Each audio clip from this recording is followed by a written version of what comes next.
الوطنيه لما يكون عندي فعلا القدرات الوطنيه اللي واضح في ذهنه ما هي مبادئ حقوق الانسان، كيف ترصد حقوق الانسان، كيف تثقف بحقوق الانسان. اعتقد ان هذا شيء من الاولويه وهو قلب التوعيه في قضايا حقوق الانسان.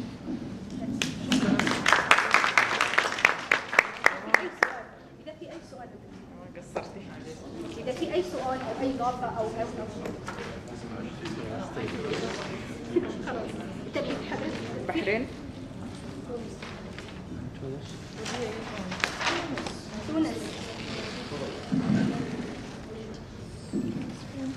بسم الله الرحمن الرحيم. سعداء بأن نكون ضمنكم في التعميم.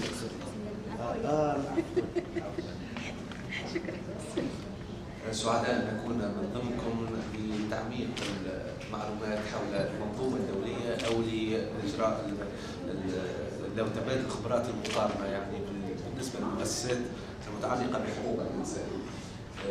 هي مؤسسة الهيئة العليا لحقوق الإنسان والحريات الأساسية منشئت في تونس منذ سنة 98، ولكن الانطباع السائد كان وقتها أن هذه المؤسسة لا تخدم حقوق الإنسان بقدر 1998 ولكن الانطباع السائد لدى الحقوقيين وقتها أن هذه المؤسسة لم تنشأ لخدمة حقوق الإنسان بقدر ما أنشئت لتبييض وجه النظام، أو على الأقل لإعطاء صورة على أن النظام وقتها معتني بحقوق الإنسان، بدليل أنه لا أحد كان يعلم حتى مقرها أو كيف يصل إليها وإلا ما هي صلاحيتها. حتى تقاريرها لم تكن تنشر لدى العموم ولم تكن متاحة. ما في موقع حتى إلكتروني. الآن أصبح هنالك موقع.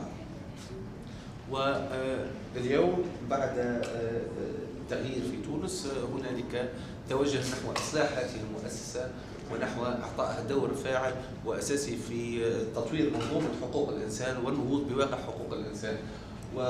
ورفقة زميلتي الموقرة حاولنا أن نشخص اليوم ما هو وضع هذه الهيئة في تونس. الأساسي والمركزي هو أن هذه المؤسسة تحتاج إلى إصلاح على الأقل على مستوى الهيكلية، على مستوى انتداب الأشخاص أو تعيين الأشخاص، لأنه النظام القائم الآن هو يقوم على التعيين المباشر من رئيس الجمهورية. يقوم رئيس الجمهورية بتعيين جملة من الأشخاص رئيس وأعضاء.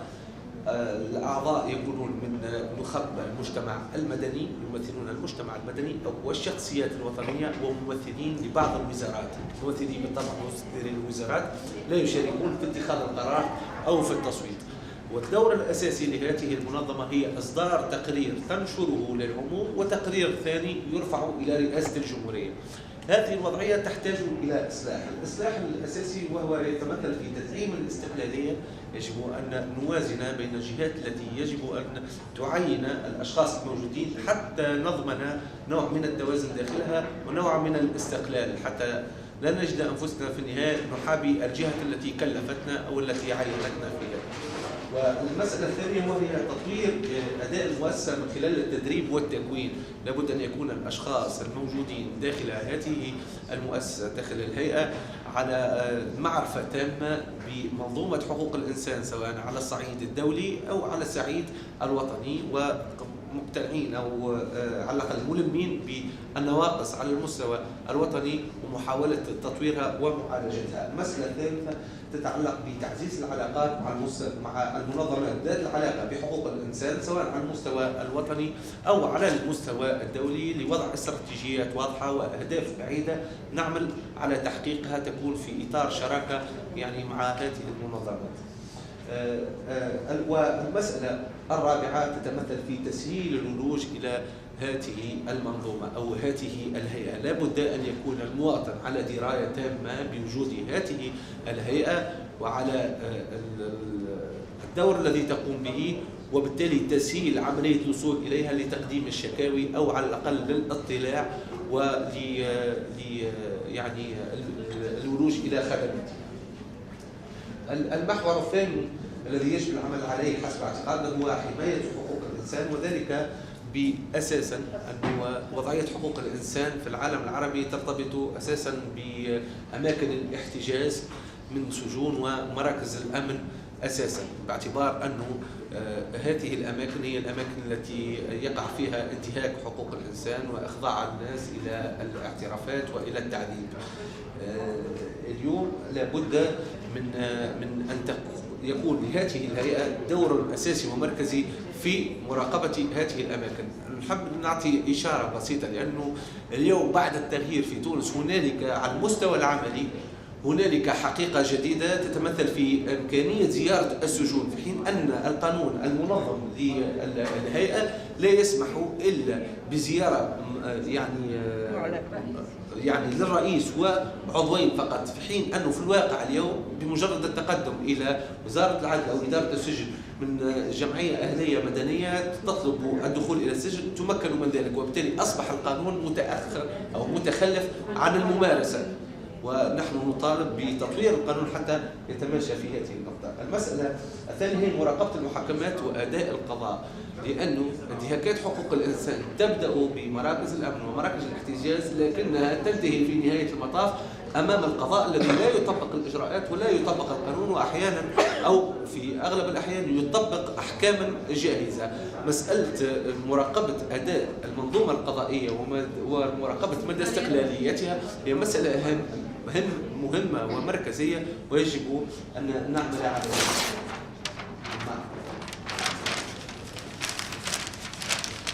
المحور الثالث في الإصلاح هو تدعيم ثقافة حقوق الإنسان، من ذلك نشر ثقافة حقوق الإنسان من خلال المحاضرات والندوات والنشريات ووضع الكتيبات لنشرها خاصة في الأوساط المدرسية أو الجامعية، وكذلك تدعيم وثقافة حقوق الإنسان في تكوين الأشخاص أصحاب العلاقة من شرطة أو من قضاة ومن إداريين وجميع المتداخلين في هذه المنظومة. هذا بعجالة يعني ما توصلنا إليه ومشكورين. توفيق إن شاء الله.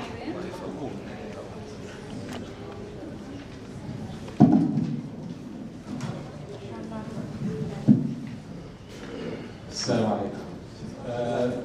طبعا انا ياسر شاهين مدير الشؤون القانونيه بالمؤسسه الوطنيه لحقوق الانسان، وزميلي محمد النجار باحث قانون مسؤول القانون. المؤسسه الوطنيه بس بعجاله انشئت في نهايه عام 2009، ولكن لم تعمل جيدا الا في نهايه عام 2011 بعد الاحداث التي مرت في البحرين. وفي يناير في 1 يناير من هذا العام صدر امر ملك بتعيين 9 اعضاء للمؤسسه، فحوالي احنا صار لنا شهرين بدانا في عمل مؤسسي صحيح. خلال العام الماضي بدانا في عمل الامانه العامه وتجهيزها والكوادر والمقار والاشياء هذه.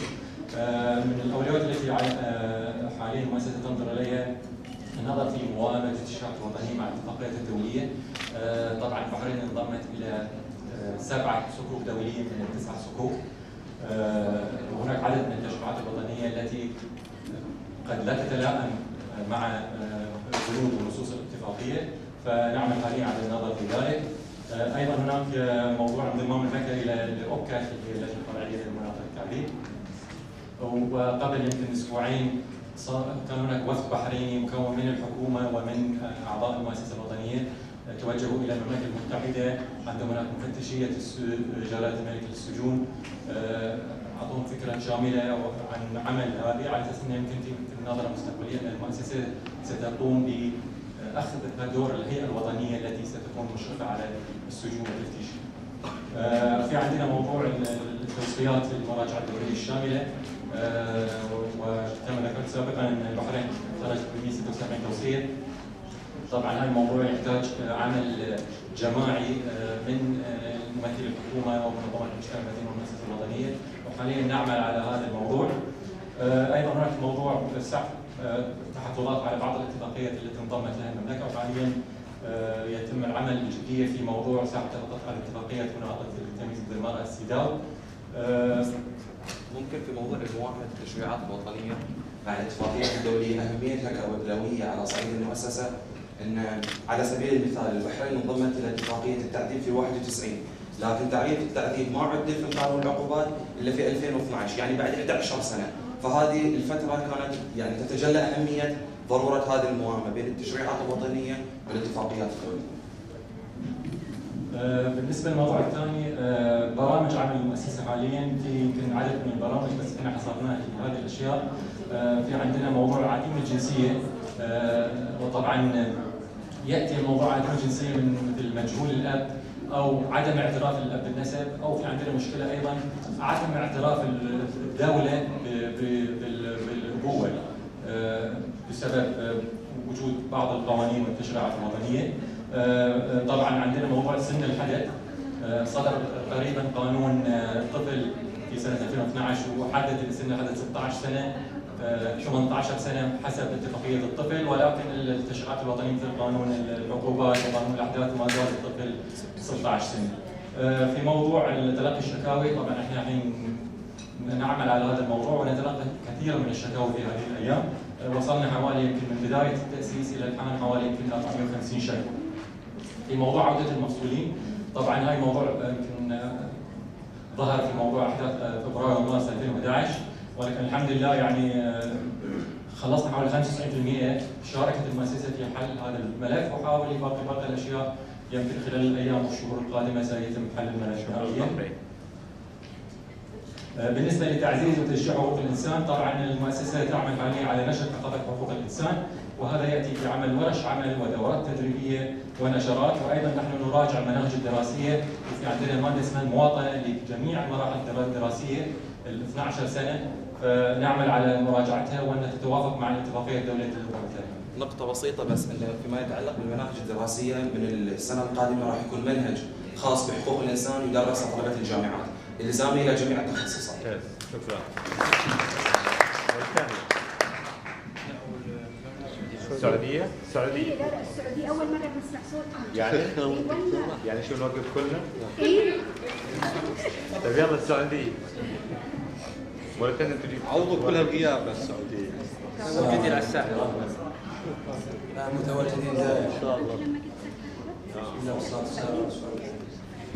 المملكة العربية السعودية. حلو الأخوات. لا السعودية لازم كلامكم أسد تتكلمون. بقول لك السعودية خطها حلو. عندنا 3 نقاط. لا الميكروفون. بالنسبة للهيئة. أيوة. بالنسبة للهيئة الهيئة طبعا هيئة حقوق الإنسان حديثة النشأة عام 2005. مثل الهيئات هذه تحتاج لبعض الوقت لنضوج الفكرة، خصوصا في ظل مجتمعات على مستوى الوطن العربي لها قواسم مشتركة في فهم مفاهيم حقوق الإنسان لأجل تطبيقها على الوجه السليم بدون اختراق لأفكارها أو تسييسها. الهيئة الآن تعمل على الآن صادر فيها تنظيم، لها تنظيم من وقت إنشائها، لها صلاحيات أنا أشوف حسب اللي سمعته من التجارب الأخرى في صلاحيات قوية، زيارة السجون ودور التوقيف بدون إذن في أي وقت، مراجعة التشريعات القائمة واقتراح تحديثها، المشاركة في دراسة المشاريع، الأنظمة اللي تدرس الأنظمة اللي المقصود القوانين. جيد. في بعض الصلاحيات الجيدة أنا أرى. الآن الهيئة تعكف على خطة استراتيجية، يعني الآن تناقش فيها تنظيمها، تناقش فيها أمور أخرى اللي هي أحد العقبات الآن اللي تجدها على مستوى المملكة، اللي هو بناء القدرات الوطنية. في نقص، أنا ما أقول إنه في المملكة، على مستوى يعني على مستوى إقليمي إن لم يتعدى ذلك. جيد. وهذا أنا أشوف إنه من أهم أدوار المؤسسات الوطنية لحقوق الإنسان اللي هو بناء القدرات هذه. الأمر الآخر اللي هو برضو تواجه الهيئة أحد الأولويات اللي تواجهها اللي هو محاولة تغطية مناطق المملكة. المملكة دولة كبيرة المساحة. أمر آخر جهود الدولة في التنمية، وأنا نتقاسم الشيء هذا مع أغلب دول الخليج، متواصلة ومستمرة وجبارة وخطوات كبيرة جدا، يعني صعب اللحاق بها، لابد أنك تتعداها بخطوة إن لم يكن على الأقل أنك تسيرها. هذا ما يتعلق شؤون المنظمة أو المؤسسة. الأمر الآخر اللي هو آليات الحماية أو التعزيز. الأمرين مشتركين والحد الفاصل اللي مرتبطين بين بعض. في أكثر من موضوع تركز عليه الهيئة. نظرا لوضع المملكة، يعني لما نقول شاركت المملكة في إقرار تنظيم أو الهيئة أقصد في إقرار تنظيم نظام الاتجار بالأشخاص. الآن الهيئة مشكلة فيها لجنة وطنية مثل الهيئات والمؤسسات الوطنية الخاصة بالاتجار بالأشخاص. مهمتها التنسيق ما بين الجهات الحكومية لتعزيز وحماية حقوق الضحايا، تأهيلهم ومن الحقوق المتصلة بجريمة الاتجار أو الاستغلال. الأمر الآخر الآن فيه جهود الهيئة تركز على موضوع الأعمال الوافدة مثل دول الخليج الأخرى. المملكة يرد إليها الكثير من الأعمال الوافدة، العرب وغير العرب، المسلمين وغير المسلمين. الآن بصدد الهيئة تشارك في نظام حماية للأجور خاص بالأجور، يكون يعني ينهي مشاكل طويلة جدا كانت تعاني منها أو كان يعاني منها المملكة وتعاني منها الجهات الحكومية في مطاردة غير الملتزمين في تسليم الرواتب ومن هالكلام. الأمر الآخر ما يتعلق بالسجون. الآن الهيئة يعني أسهمت تحركاتها في الجانب هذا إلى أنه وصلنا إلى أنه في مكاتب خاصة للهيئة في سجون المملكة، وفي مكاتب أصلا خاصة حتى للجمعية عندنا الجمعية الوطنية من منظمات المجتمع المدني. يعني بعد تضافر الجهود وتفاهم المسؤولين في الدولة لمثل يعني كآلية أحد آليات حماية حقوق السجناء وسط عمليات التعليم، كان من ضمن الآلية هذه، وهذه يعني لها سنة أو سنة ونص بدينا فيها، اللي هي مكاتب في سجون المملكة. حتى الآن صار في سجون المملكة مكتب لهيئة التحقيق والإدارة العامة اللي هي النيابة العامة من اختصاص الرقابة على السجون، وهذه جهة حكومية. عندنا مكتب لهيئة حقوق الإنسان، وفي مكتب للجمعية الوطنية لحقوق الإنسان أحد منظمات المجتمع المدني. الأمر الآخر الهيئة الآن حتى قاعدة تركز على حضور أو مراقبة المحاكمات. الآن الهيئة بدأت من بداية السنة، يعني وصلنا لحوالي تقريبا 550 جلسة نحضرها في طبعا الآن ممكننا من ندخل للمحكمة وفق ممثل الهيئة، طبعا فريق مختار محدد الصلاحيات ومنتقى طبعا مراعاة في جوانب معينة لما يلحق مثل قضايا من السريات او من الاختلاف مواضيع بعض. يدخل يمكن الممثل من دخول المحاكمة، فقط القاضي طبعا يكون عنده خبر بالشيء هذا، لا ما حد يستطيع اصلا منعه، مجرد ابراز هويته، تعريف بانه تبع الهيئة، يحضر الجلسة، ياخذ الجزء اللي يريده منها، يسجل بعض الامور، يراقب، ما يدخل في الشأن ليس طلبا من الدعوة ابدا، ولكن يراقب بعض الاجراءات. والهيئة تعكف على مثل هذه الامور انها تحاول تطويلها اكثر واكثر، تحاول توسيع نطاق القضايا اللي تراقبها. الامر الاخر الشكاوى. واجهت الهيئة صعوبات في استقبال الشكاوى، تستقبل الشكاوى من تاريخ انشائها، ولكن اكتشفت انه في اجزاء منها او في كثير منها ما يتم معالجتها. تم دراسة او توصيف الوضع كامل، تأمل فيه، وجدنا انه في مشاكل مرتبطة بتعاون الجهات، في مشاكل مرتبطة بالهيئة نفسها. الآن بدأت الهيئة في تحسين الوضع من داخلها. أولا في نظام شكاوى إلكتروني، في نظام اتصال موحد على خط ساخن، أعتقد إذا ما كان بدأ هو بيبدأ خلال أسبوع أو أسبوعين، وعلى ضوء الشيء هذا راح تحدد مسارات معينة تضمن حتى إيجاد آليات تعاون وطنية مع الهيئة. الدعوة مو بس إنك تكتب وتعلق الجرس وتسكت، أنت تبي تعالج الانتهاك، تبي تتحقق أولا هل فيه أو لا. غير الشكاوى في برضو الآليات الوطنية اللي ما يتعلق بتنفيذ التوصيات. التجربة باقي حديثة، المملكة عمرها جولة واحدة فيما يتعلق بالاستعراض مثل أي دولة أخرى. مع الوقت ومع التجربة نكتشف أنه لا، نتطلع إلى آليات وطنية لتنفيذ التوصيات غير الموجود لا أثبت قصور في من الناحية هذه. الهيئة مركزة على الجانب ذا. ايضا تشارك حاليا في مساله نشوف انها مهمه اللي هي العقوبات البديله. امر مهم جدا نستغل فيه سعه الشريعه الاسلاميه اللي تنتهجها او يمثل دستور الدوله، خاصه في جرائم التعازير. نحن نعرف انه جرائم التعازير مفتوحه في بعض القضايا، التعازير غير العقوبات الحديه وغير القصاص. جيد؟ فهنا النظام هذا طبعا فيه توجه قضائي الجانب ذا. النظام هذا يضمن الان مشروع طبعا يضمن وضع ضوابط معينه ان القاضي يلجا لها متى ما راى ان في قضايا معينه يفترض انه يتجه المسار هذا انه ياخذ بالعقوبات البديله، يعني دعما لمسارات الاصلاح. هذا ما يتعلق بآلية الحمايه. وكان اخي ناصر يضيف شيء في برنامج نشر ثقافه حقوق الانسان. أنا ناصر الطيري. فيما يخص آليات تعزيز حقوق الإنسان في هيئة حقوق الإنسان، من أهم الأولويات حاليا هو برنامج نشر ثقافة حقوق الإنسان. ومهمة نشر الوعي والجانب التثقيفي ليست مهمة المؤسسات الوطنية فقط، هي مهمة وطنية تقوم بها الحكومات وبدعم حكومي، أو يكون في قرار سياسي يوحد جهود الدولة في نشر ثقافة حقوق الإنسان من خلال وسائل عدة. التعليم العام جزء مهم في نشر الثقافة من خلال استثمار وسائل الإعلام الحديثة، سواء القنوات التلفزيونية، سواء مواقع التواصل الاجتماعي، المواقع الإلكترونية، استغلال نشر البحوث العلمية في مجال حقوق الإنسان، يعني تأليف كتب ونشر مطبوعات ومن هذا القبيل.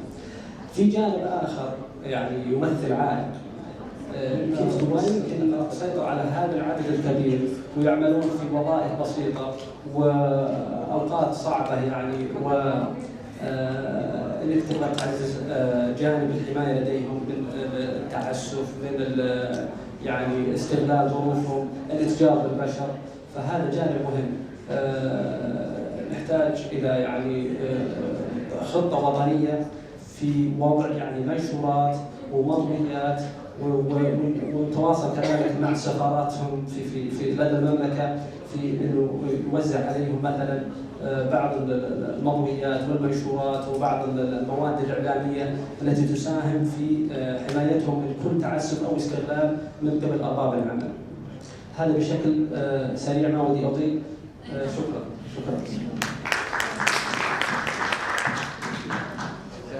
موريتانيا معك 5 دقائق، تجاوزنا الوقت، فرح نسمح ب5 دقائق. في اعتراض؟ تساوي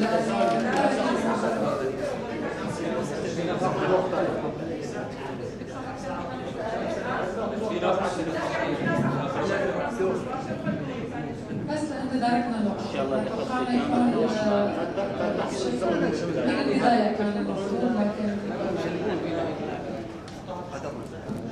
ممكن نعطي زيادة، بس غطوا الموضوع ب5 دقائق. لو في شيء معلومة إضافية أكيد، بس يا ريت تكون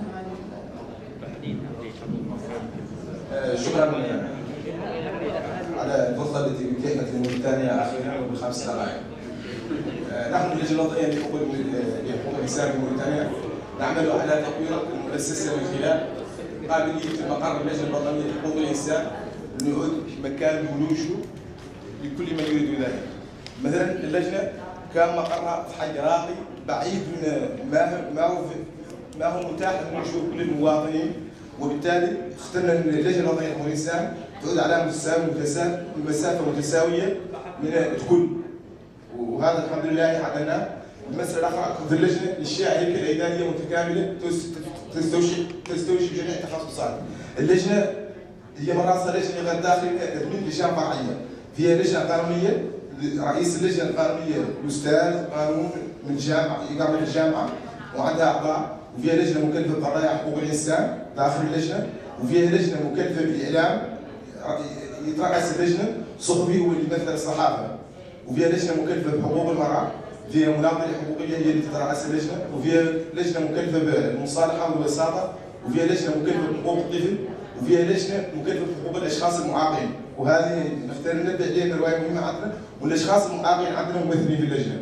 اللجنه تعمل الى تطوير الكادر البشري مع اختيار الاشخاص الاكفاء والمقتدرين المهنيين في مجال مراعاه حقوق الانسان، وطبعا نعتمد في الشخص حسن السيره، يعود راسه سيرته حسنه وحسن السلوك ومستقيم ويشهد له بالنظام في مجال قضايا حقوق الانسان. اما على مستوى تعزيز وحمايه حقوق الانسان، فيما يتعلق بحمايه حقوق الانسان، اللجنه تعمل الى تصديق الدوله واعتماد الاتفاقيات الدوليه والبروتوكولات الاختياريه المتعلقه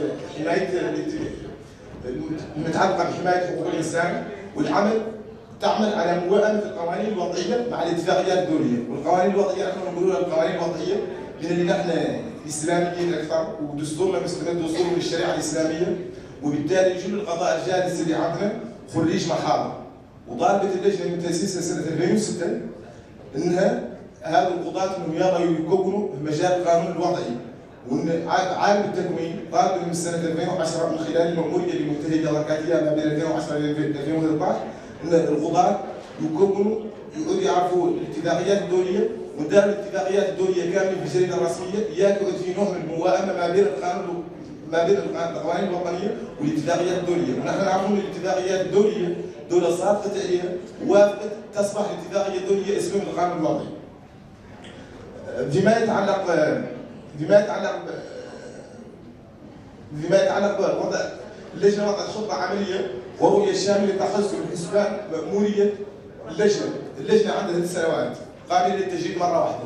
اعضاء اللجنه، وهذه ميزه في اللجنه الوطنيه لحقوق الانسان الموريتان، ان فيها 27 عضو، فيها 7 يمثلوا قطاعات حكوميه ولا يحضروا للتصويت، 22 عضو الباقي 5 منهم يعينوا رئيس الجمهوريه لكفاءه مجال حقوق الانسان، بينما 17 عضو الاخر منتخبه من منظمات المجتمع المدني، فيها المراه وفيها الاشخاص المعاقين ومنظمات المدافع عن حقوق الانسان، فيها الصحافه، فيها جميع القطاعات الحيويه كامله، كلهم ممثل لبعضها بعضو وبعضها بعضوين ومنتخبين وتجديد المقابل مره واحده، معناه ان رجاج على رئيس اللجنه ما يقعد رئيسه ما هو مرتين، وحد عضو فيها ما يقعد عضو في اللجنه ما هو مرتين، بينما الموظف من اللي فيها يختار لكفاءته ومجال حقوق الانسان، ونص القانون انهم لابد من رؤوسهم يعودوا قانونيين، وحبذا لو عادوا اقتصاديين، بين اللي نحن بلد قد تعرض الماضي ثقيل في قضايا الاثر الثاني تداعيات 1989، وفيه مشاكل مطروحه في مشكله العبوديه كان موريتان اللي هم بصيص امل ان هذه الظاهره وجرمت، وان احنا اللجنه الوطنيه لحقوق الانسان اعكفنا وطلبنا من الحكومه ورقمناها الين عدت وكاله وطنيه مكلفه بمحاربه اثار الاستقرار، ومن هذا المنبر نختار الاخوه كامل يقولوا على بال موريتان فيها وكاله حديثه النشأة مكلفه بمحاربه اثار الاستقرار ويخصصوا ذلك من شاب المنظور الاسلامي. اللجنه تعمل على استخدام وسائل الاعلام بمختلف انواعها لنشر ثقافه حقوق الانسان، وبهذا نعتمد على مشاهير الفنانين اللي فينا، كلهم اللجنه تعكف على كلمات تعدل باللغات المحليه، وهذه الكلمات لا تلحن وتنضال فنان فيها اللي توصل كلمه ما قد يوصلوا مشهور ولا قد يوصلوا شيء. المساله الاخرى فينا بمناسبه تحليل الفضاء، قانون تحليل الفضاء السمعي البصري، عاد في عده قنوات حره، اللجنه هاي القنوات تتعامل معها كامله في اطار وصول معلومات حقوق الانسان ونشر ثقافه حقوق الانسان. واللجنه تعمل لتعزيز الوحده الوطنيه، بين اللي نحن دول متعدده الاعراق ومتعدده الاتنيات، نعمل لتعزيز الوحده الوطنيه وتوطين اللحمه الاجتماعيه بين مختلف شرائح المجتمع، مع الاخذ بالحسبان الخصوصيات والاقليات، نحن لنا اقليات والاقليات يلا تصان حقوقها طبقا لمبادئ جنيف. العمل على تسوية قضايا الاثر الاسلامي وتقليل التعويض للمتضررين بشكل مناسب، وتقديس معدنا جائزه تشجيعيه يقدمها رئيس الجمهوريه لاحسن بحث في مجال حقوق الانسان. احسن بحث في مجال حقوق الانسان تقدم له جائزه، وجائزه معتبره يقدمها رئيس الجمهوريه، وطبعا هم لجنه اشراف عليها. العمل على ادماج هذه من الاولويات تقديم جائزه سنويه؟ نعم. هل هذه من الاولويات؟ المنجزات. لا هذا اعمال تخصيص حقوق الانسان. هذا اخير العمل على ادماج حقوق الانسان كما مقرره في المناهج التربويه، ولا نقول من اللجنه له سنتين ان طلاب الماستر عاد ماده حقوق الانسان ماده اساسيه عندهم، وانه مجبر ان الرجال ما اجتاز فيها المعدل ما يقدر يجتاز اطلاقا، معناها حتى ما جبر فيها 10 ما يقدر ينجح. وشكرا. شكرا جزيلا. يستلمي عدد يستلمي هنعمل سياسه تمييز رجالي وتروح بدنا سياسه تمييز سلبي حتى بسم الله الرحمن الرحيم. السلام عليكم جميعا. يعني انا بعتبر اللحظه دي لحظه مهمه جدا في تطور تاريخ حقوق الانسان في الوطن العربي، لانه نحن بنجتمع وبنناقش. اول حاجه بالنسبه للمفوضيه القوميه لحقوق الانسان في السودان، هي وردت في الدستور الانتقالي وجاءت نتيجه لاتفاقيه بين الشمال والجنوب معروفه على اثرها انفصل الجنوب، والان الدستور الانتقالي احنا بصدد كتابه دستور جديد بنتمنى انه ترد فيه وثيقه الحقوق وانشاء المفوضيه.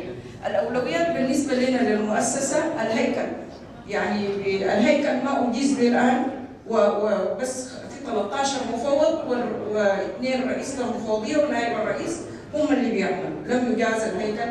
احنا عمرنا سنه و3 اشهر.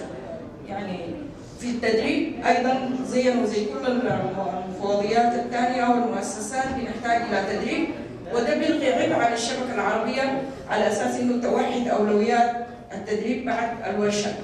قانون المفوضيه ايضا بيحتاج الى تعديل او تطوير، لانه عندنا مشكله زي باقي المؤسسات في الشكاوي والاستجابه لها وفي اشياء ثانيه. وايوه في حمايه حقوق الانسان احنا عندنا تحديات مختلفه عن كل البلاد العربيه اللي هي المعسكرات.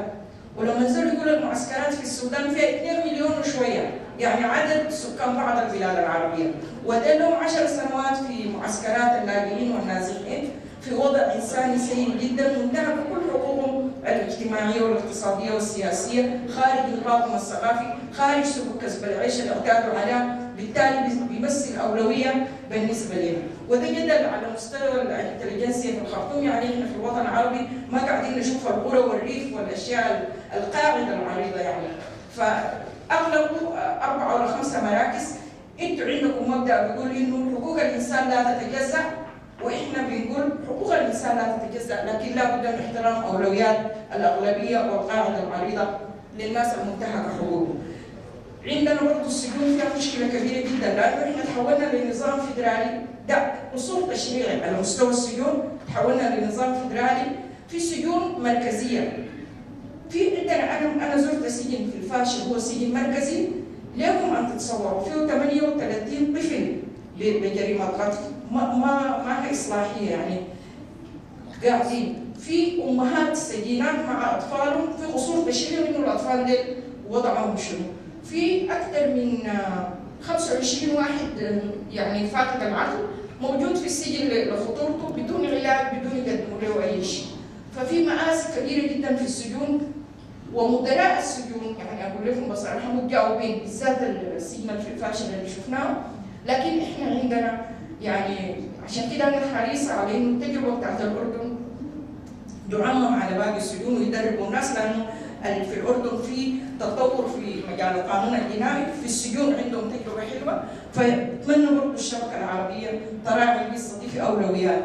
ف يعني احنا عشان كده بنخط السجون واماكن الاحتجاز اللي هي السريه ولا ما بعرف انه يزوروا يقوموا يخطوا يقولوا سريه التحقيق بدون ما يكونوا اهله يزوروه ولا زول يعرف ولا يتصل باي حد.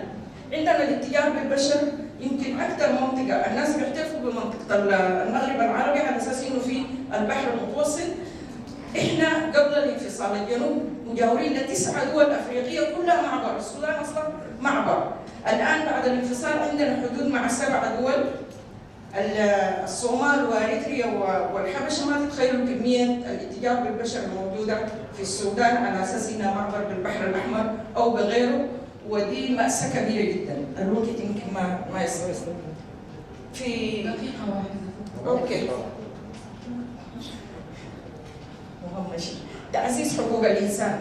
في مجال تعزيز حقوق الانسان احنا المفوضية القومية لحقوق الانسان او وثيقة حقوق الانسان اصلا جات نتيجة صراعات وحروب، وفي الاتفاقيات اكبر الدولة انه يعني تنشأ مفوضية. بالتالي بندي اولوية للعدالة الانتقالية يعني على طريقة المغرب أو جنوب أفريقيا، على أساس أنها هي بتساعد على تحقيق ولو نوع بسيط من المواطنة في بلد فيها صراع اجتماعي عريض. بالنسبه للتعزيز برضه بنفتكر انه مناهج التعليم والاعلام من الآليات او الوسائل المهمه. وبمناسبه مناهج التعليم يعني لاحظنا في اكثر من وحده، واحنا زمان كناس منضمين تحت جامعه الدول العربيه في المؤسسه الوطنيه للعلوم والثقافه، هي بتساعد كانت في وضع المناهج اللي كان يقول لنا لا يجهلن احد فنجهل فوق جهل الجاهلين ونشرب ان ولدنا الماء صفوا. لا بد ان جامعه الدول العربيه ايضا يعني بناشد المؤسسه الشبكه العربيه وجامعه الدول العربيه انشئوا فيها لجنه لحقوق الانسان انه المناهج بتاعت تعليم حقوق الانسان تكون موحده لكل الدول العربيه، على اساس انه عندنا مشكله في المصطلحات تكون موحده وما تكون عندنا بعدين مشكله في الترجمه وفي الكلام، يكون عندنا جيل يعني موحده لغته في حقوق الانسان. كويس. الاعلام بس الاعلام احنا عندنا برضه يعني السودان 1,000,000 ميل مربع والقواس عليكم ان تتخيلوا انه دارفور مساحتها قدر فرنسا. فانت عشان تعمل اعلام لناس لهجاتها مختلفه لازم تراعي الاليات الموجوده اصلا اللي هي المساجد ومشايخ وزعماء القبائل الى اخره.